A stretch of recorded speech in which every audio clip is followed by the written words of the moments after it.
India is the third largest startup ecosystem in the world. Trying times like a recession in the economy have shown some of the brightest stars in the world. Human minds and intellect have been pushed to their maximum during these times, and end results have been wonderful. The ongoing pandemic is no exception to it, and some large corporates are likely to be formed during these times. Some of the leading companies founded during the recession includes Netflix. I know the above terminology sounds interesting, but then tell me, why do startups fail? And how can one sustain its startup? To know more about it, stay with me till the end.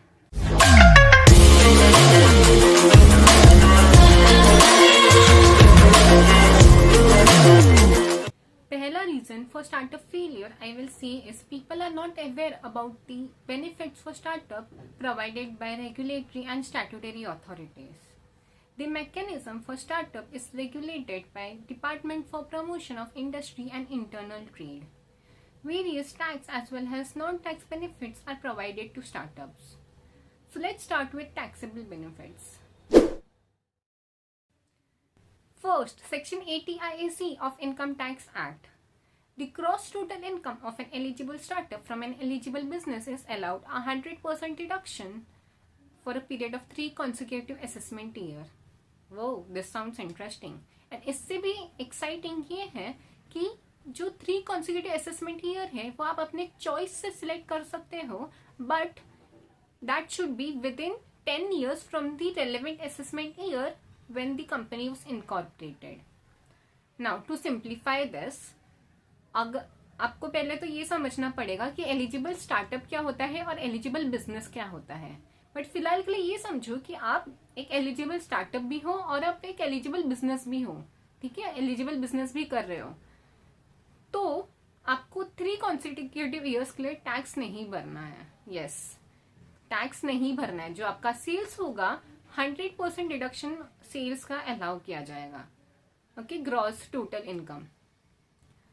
Second चीज जो exciting है, 100% deduction के अलावा 3 साल तक आपको allow किया जाएगा, बट वो 3 साल कॉन्सिक्यूटिव ईयर्स के लिए रहना चाहिए.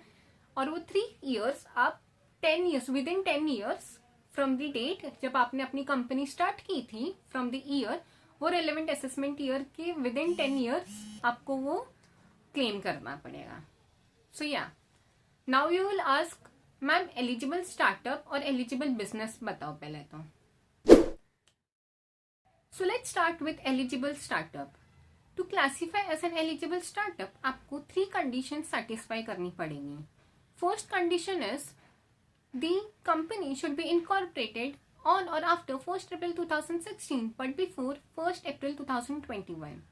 Second, the company का जो turnover है, it shouldn't exceed, total turnover shouldn't exceed 100 crores. And third thing is, the company should possess a certificate of eligible business from the specified authority as notified in the central government, as notified by the official gazette of the central government. Now इससे एक चीज तो clear होती है कि जो eligible startup है अगर ये, तो इसको सेटिस्फाई करने के लिए you have to mandatorily satisfy the criteria for eligible business. अगर एलिजिबल बिजनेस का क्राइटेरिया सेटिस्फाई होता है तो आपका एलिजिबल स्टार्टअप का क्राइटेरिया ऑटोमेटिकली सेटिस्फाई हो जाएगा. Now let's start with eligible business. Eligible business means a business carried out by an eligible startup engaged in innovation, development or improvement of products or process or services or a scalable business model with a high potential for employment generation or wealth creation. Now I don't think there is anything to explain here.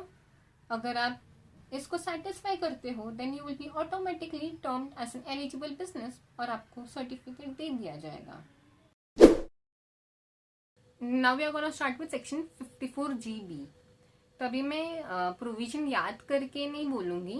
I will simply go through the provision. I will read the provision for you and I will explain it to you. अगर आपको मेरे read करने से समझ में आ रहा है, well and good. अगर नहीं समझ में आया, no issue, I am here. Fine. तो section 54GB says that when the eligible SSC, being individual or HUF, transfers any residential property being a house or a plot of land and qualify as a long-term capital asset, and out of the net consideration received, subscribe for the shares of an eligible company before furnishing return of income before due date, and the eligible company within 1 year from the date of subscription by the SSE purchases a new asset, then the capital gain arising on such residential property will be exempted from tax. However, the capital gain will be exempted on a proportionate basis. Also, the shares subscribed to by the eligible SSE in the new company have to be held for a minimum period of 5 years, and the new asset acquired by the new company also have to be held for a minimum period of 5 years. If these shares are sold by SSE before 5 years, or new assets acquired by the company is sold within a period of 5 years, then the capital gain exempted earlier will become taxable. Fine. Okay, I know this is a very large provision, but कुछ ज़्यादा है नहीं. It is very simple.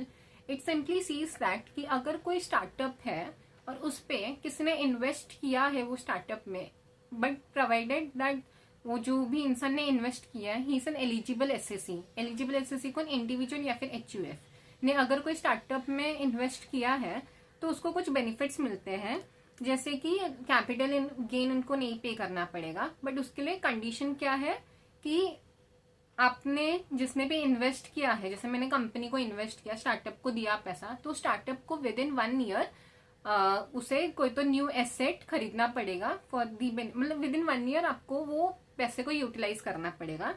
ठीक है. और second चीज जो इसमें लिखी थी कि अगर आप मैंने इन्वेस्ट किया है स्टार्टअप में तो आई हैव टू होल्ड दो शेयर्स स्टार्टअप के फॉर 5 years मिनिमम. और अगर कंपनी है, कंपनी ने जैसे कुछ एसेट परचेस किया होगा मेरे कैपिटल से, मैंने जो पैसा इन्वेस्ट किया है, तो अगर 1 ईयर में उसने इन्वेस्ट कर दिया है वो मनी कोई कैपिटल एसेट में, तो वो एसेट को उनको विद इन 5 years रखना पड़ेगा. विद इन 5 years अगर आपने बेच दिया तो आपको वो बेनिफिट नहीं मिलेगा. जो पहले एग्जेम्प्ट हुआ था वो टैक्सेबल हो जाता है वापस. और वो ये जो कैलकुलेशन होता है कैपिटल गेन निकालने का वो प्रोपोर्शनेट बेसिस में होता है. फाइन.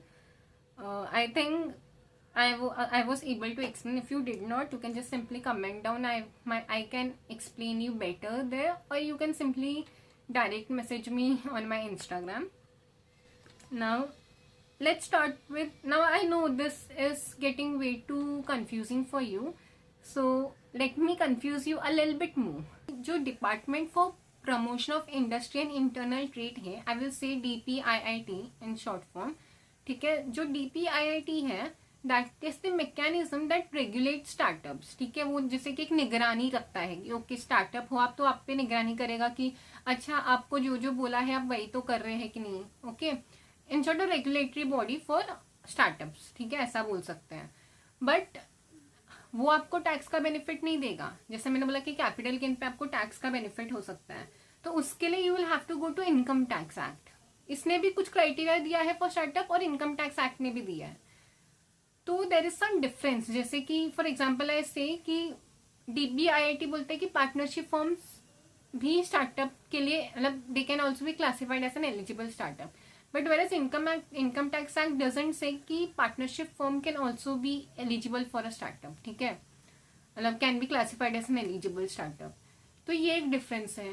फिर यहाँ पे DPIIT बोलता है कि okay if there is any foreign LLP तो वो भी क्लासीफाई हो सकता है as an eligible startup. But income tax act is silent on it. तो DPIIT आपको बोल सकता है कि it might say that you are an eligible startup and you might think oh I am an eligible startup then I can claim these benefits.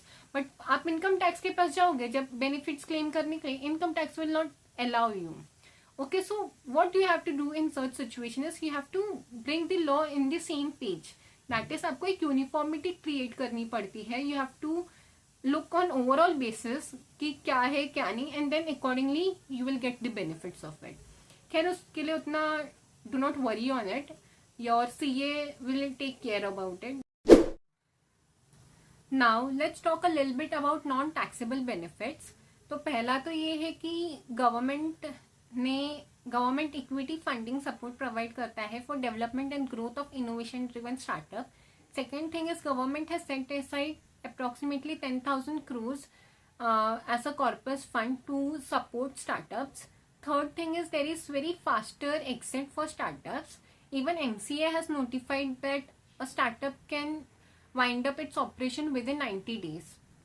So yeah, that's it for this video, guys. If you like this video, please do hit that like button. Also, if you have any queries regarding this video, do comment down below, or you can simply message me on my Instagram. And also, if you are very new to this channel, do not forget to hit that subscribe button and the bell icon. Bye.